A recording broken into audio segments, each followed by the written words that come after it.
When we think about modern warfare, it's not just about who has the stronger sword. A lot of the time, it's about who has the deeper pockets.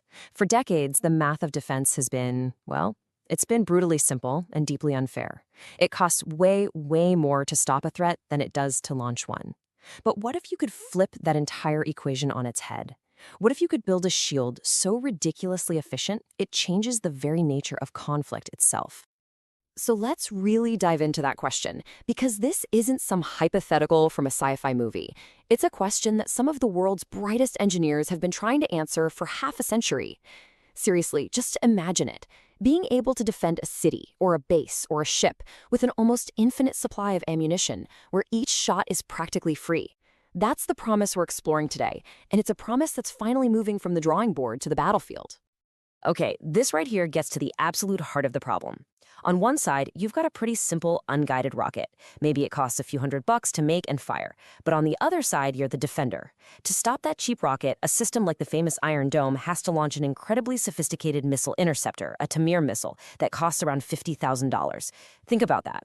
Strategists have a name for this, an unsustainable economic asymmetry. It's a fancy way of saying you just can't win a war of attrition when your bullets cost 100 times more than your enemies. It's a strategy designed to bleed a nation's treasury dry, one interception at a time. But when you're faced with impossible math, you don't just give up. Israeli engineers at Rafael Advanced Defense Systems, they went back to the drawing board. They looked for a solution not in bigger, faster missiles, but in the fundamental physics of light itself. And what they created is called the Iron Beam. And believe me, it doesn't just tweak the old rules of war, it throws the entire rulebook right out the window.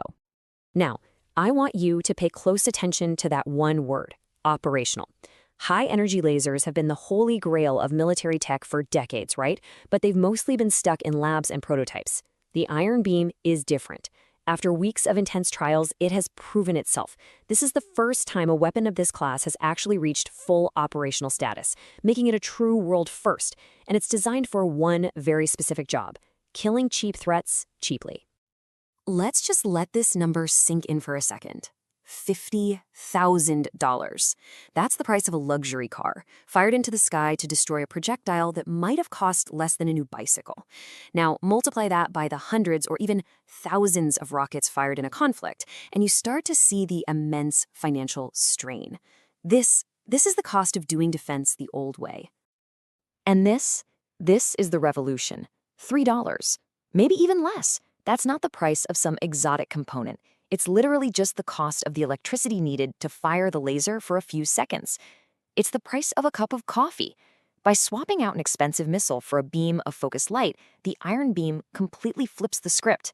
Suddenly, the economic advantage shifts from the attacker to the defender.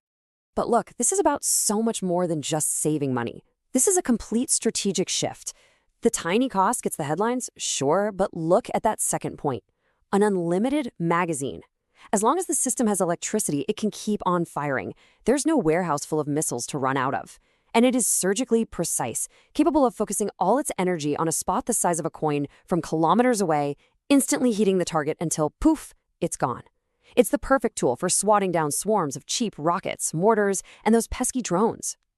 Now, all of this sounds incredible, right? Almost too good to be true. And that begs a really important question. If lasers are this amazing, why are we only seeing this now? Why did it take so long to get here? Well, the answer is that for a high-energy laser, the rocket isn't the only enemy. The biggest challenge, the thing that has held this tech back for decades, has always been the air itself. Every single kilometer of atmosphere between the laser and its target is like an obstacle course designed to stop it. Firing a powerful laser beam through the atmosphere is kind of like trying to shoot a perfectly straight arrow through a hurricane. You've got water vapor and dust in the air that absorb and scatter the light, making it weaker. You've got pockets of hot and cold air that create turbulence, acting like these invisible, shimmering lenses that bend and distort the beam. And then there's the really tricky part, a phenomenon called thermal blooming. The laser's own intense energy heats the air it's traveling through, creating its own thermal lens that causes the beam to defocus itself. So, in a weird way, the more powerful you make the laser, the more it fights itself. And of course, just plain old bad weather like rain or fog can stop it completely. So, how on earth did they overcome these massive hurdles? This is where the real secret sauce of the Iron Beam comes in. This is the brilliant engineering that finally broke through decades of physical barriers. To solve those problems of turbulence and thermal blooming, they used a technology called adaptive optics. And to deal with the beams spreading out over long distances, they developed a groundbreaking technique called coherent beam combination. Let's break down exactly what those mean, because it's pretty genius. Adaptive optics is, well, it's incredible. Think of it like a pair of ridiculously smart, fast-acting glasses for the laser. First, a sensor sees all the atmospheric distortion that's messing with the beam, and it does this in real time. Then, an onboard computer instantly calculates the exact opposite distortion needed to cancel it all out. And finally, it sends those instructions to a deformable mirror, which physically changes its shape hundreds of times every single second to pre-correct the laser beam. The result? The beam leaves the mirror perfectly warped to counteract the atmosphere, so it arrives at the target as a tight, focused, lethal spot of light. The second innovation is just as clever. See, instead of trying to generate one single massive 100-kilowatt laser beam, which would heat up the air like crazy and spread out, Iron Beam does something different. It generates hundreds of smaller, individual fiber laser beams. Then, using incredibly precise controls, it combines all of those smaller beams so they converge perfectly on that single coin-sized spot on the target. This method not only gets around a lot of the atmospheric problems, but it's also scalable. If you want to make the weapon more powerful, you just add more fiber lasers to the bundle. Now, we've just covered some seriously advanced physics and engineering. It's the kind of complex, real-world application that really sharpens the mind. So if you're preparing for competitive exams and want to test your grasp of topics just like this one, here's your chance. We've put together a quiz on this subject for you. It's a great way to revise, practice, and boost your confidence. The quiz link is in the comment section as well as in the description below. Don't miss it. Give it a try now. Okay, so we've seen revolutionary technology, but is it a magic bullet for all threats? Is Iron Beam the end of aerial warfare as we know it? Well, the answer, at least for now, is no. It's a highly specialized tool with very specific capabilities, and just as importantly, some very clear limitations. Time for a reality check. So here's the deal. The current 100-kilowatt system is a specialist. It is fantastic against its intended targets, those relatively slow, short-range threats like rockets, mortars, and drones inside a 10-kilometer bubble.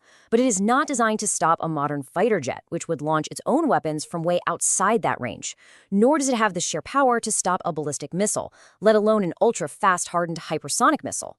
For those big, fast threats, you still need the big, expensive kinetic interceptors. But the story definitely doesn't end here. The 100-kilowatt system that's deploying in 2025, that's just the beginning. Rafael is already working on versions for ships and mobile trucks. And crucially, they've teamed up with the American defense giant Lockheed Martin to scale this technology way up. The next goal is a 300-kilowatt system, and eventually a megawatt-class laser. Now, a weapon that powerful could fundamentally change the game all over again, potentially gaining the ability to take on those more advanced threats at much longer ranges. So we've seen the tech, we've seen where it's headed. Now let's zoom all the way out and look at the bigger picture. Because a weapon this disruptive doesn't just change tactics on a battlefield, it changes geopolitics. It rewrites national defense strategies and could actually shift the balance of power between nations. And this is how Iron Beam fits into that broader strategy. It is not a replacement for systems like Iron Dome. It's a vital new layer at the very bottom of the pyramid. Think of it like a super efficient goalie, handling the constant barrage of cheap, high-volume shots. This frees up the expensive interceptors of Iron Dome, David's Sling, and the Arrow systems to focus only on the truly dangerous, high-value targets they were designed for. It makes the entire defense architecture more efficient, more sustainable, and a whole lot more resilient. Now, when you have a breakthrough like this, the whole world takes notice. Let's do a quick comparison of Israel's progress with another nation that's heavily invested in this tech, India. Its defense organization, the DRDO, has some really promising programs like the Durga-2 laser and the Kali microwave weapon, but there's a key difference. India's programs are still deep in the research and development phase, wrestling with the very same problems of power, size, and mobility that Israel has demonstrably solved. Iron Beam is operational. Its counterparts are still prototypes, and that highlights a pretty significant gap in where things stand today. And this, of course, raises the obvious question. Will this technology be shared? Well, given the deep strategic partnership between Israel and India, the answer is very likely yes. Their defense relationship isn't just about one country buying things from the other. It includes co-development, like the very successful Barak 8 missile system. For India, getting its hands on Iron Beam technology would be a massive leap forward. And for Israel, it would cement a powerful alliance and secure a major export. This shared interest makes a future technology transfer feel highly probable. Which brings us right back to where we started. For centuries, military power has been defined by the strength of the sword, by the ability to project offensive force. But the Iron Beam presents a totally new paradigm. It suggests a future where defensive power becomes so efficient, so incredibly affordable, that it could simply nullify traditional offensive strategies. And it forces us to ask a really profound question about the future of conflict itself. When a nation can erect an impenetrable shield for pennies, does the expensive sword still matter?